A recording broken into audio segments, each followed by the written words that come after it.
Bu, kemarin saya baru aja habis daftarin merek saya nih Bu.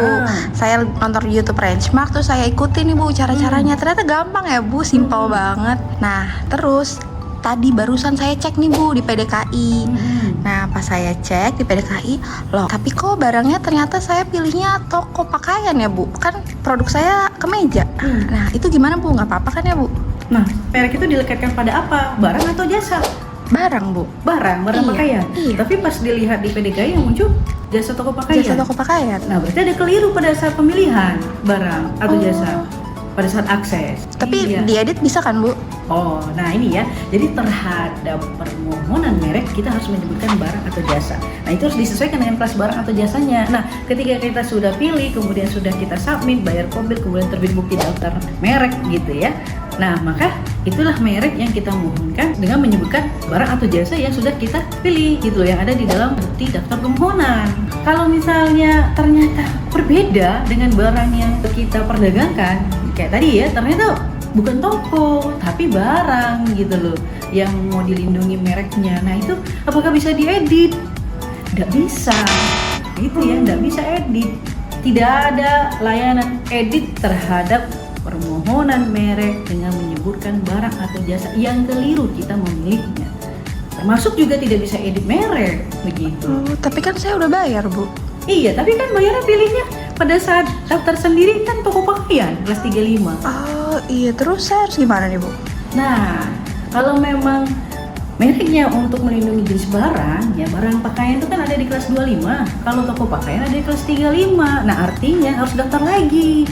Pilih kelas 25, pilih barangnya pakaian. Begitu. Oh, berarti daftar lagi, saya bayar lagi ya Bu? Iya, bayar lagi dong PNBP-nya. Saya baru tahu banyak hal yang gak saya tahu ya Bu ternyata. Oh gitu, saya dari awal pakai konsultan laki aja. Sekarang saya jadi 2 kali bayar nih Bu.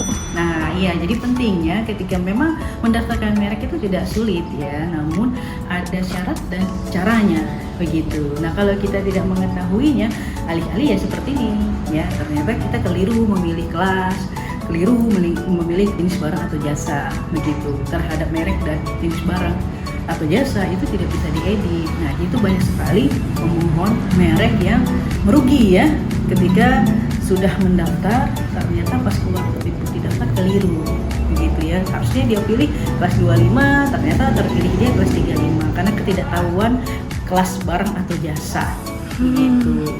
Nah, itu pentingnya mendaftarkan merek menggunakan jasa konsultan haki terdaftar resmi di DJKI. Kenapa? Karena konsultan haki disumpah oleh negara yang profesinya adalah untuk mengurus perlindungan kekayaan intelektual di Indonesia. Jadi setiap negara mempunyai konsultan haki tersendiri gitu loh di masing-masing negara begitu.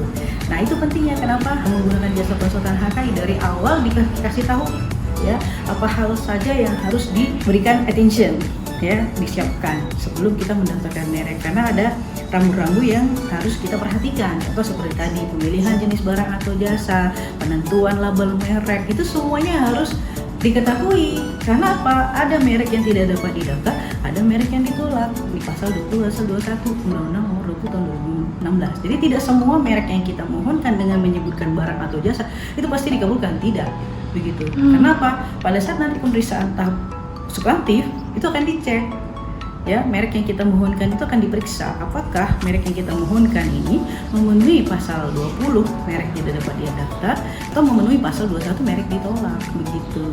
Nah, jadi banyak hal kan yang harus kita perhatikan. Iya, ya. betul Bu. Nah, untuk itu yaitu menggunakan jasa konsultan haki itu akan dipandu, itu akan diadvis ya bagaimana caranya, tahapannya, kemudian dibantu diurus dan diwakili termasuk dimonitoring. Nah, itu ya pentingnya ya kalau pakai konsultan HKI karena dia akunnya resmi ya, akun konsultan HKI. Begitu daftar ada menggunakan konsultan, ada nama konsultannya begitu. Nah, itu nanti konsultannya yang akan mengurus dan memonitornya, dan akan memberitahukannya. Karena begitu kita daftar ya, itu bukan berarti kita tinggal nunggu saja gitu ya, enggak gitu ya.